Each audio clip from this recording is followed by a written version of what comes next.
Welcome to YSM news. బొప్పాయి పండును తింటే మనకి ఎలాంటి ఆరోగ్యకర ప్రయోజనాలు కలుగుతాయో అందరికీ తెలిసిందే. దీనివల్ల పలు అనారోగ్య సమస్యలు దూరం అవుతాయి. శరీరంలో ఉన్న విష పదార్థాలు బయటికి వెళ్లిపోతాయి. యాంటీ బ్యాక్టీరియల్, యాంటీ ఫంగల్ గుణాలు ఉండడం వల్ల ఇన్ఫెక్షన్ల నుంచి రక్షణ కలిగిస్తుంది. ఇక డెంగ్యూ వచ్చిన వారు ప్లేట్లెట్స్ కోల్పోతుంటే బొప్పాయి పండు ద్వారా వాటిని కంట్రోల్ చేయవచ్చు. రక్తం కూడా వృద్ధి చెందుతుంది. అయితే బొప్పాయి పండును తినేవారు మాత్రం కొన్ని సూచనలు తప్పనిసరిగా తీసుకోవాలి. పండు తినడం వల్ల అనారోగ్య సమస్యలు రావచ్చు.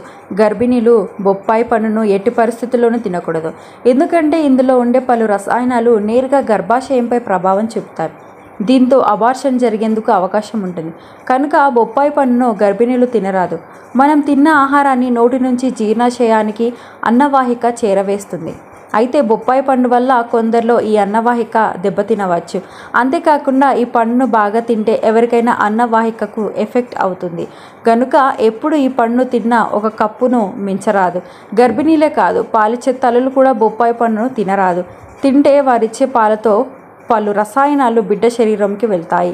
దీంతో అవి శిశువులకు లోపాలను కలిగిస్తాయి. అనంతరం అవి అనారోగ్య సమస్యలకు దారితీస్తాయి. కనుక పాలిచ్చే తల్లులు కూడా బొప్పాయి పండును తినరాదు.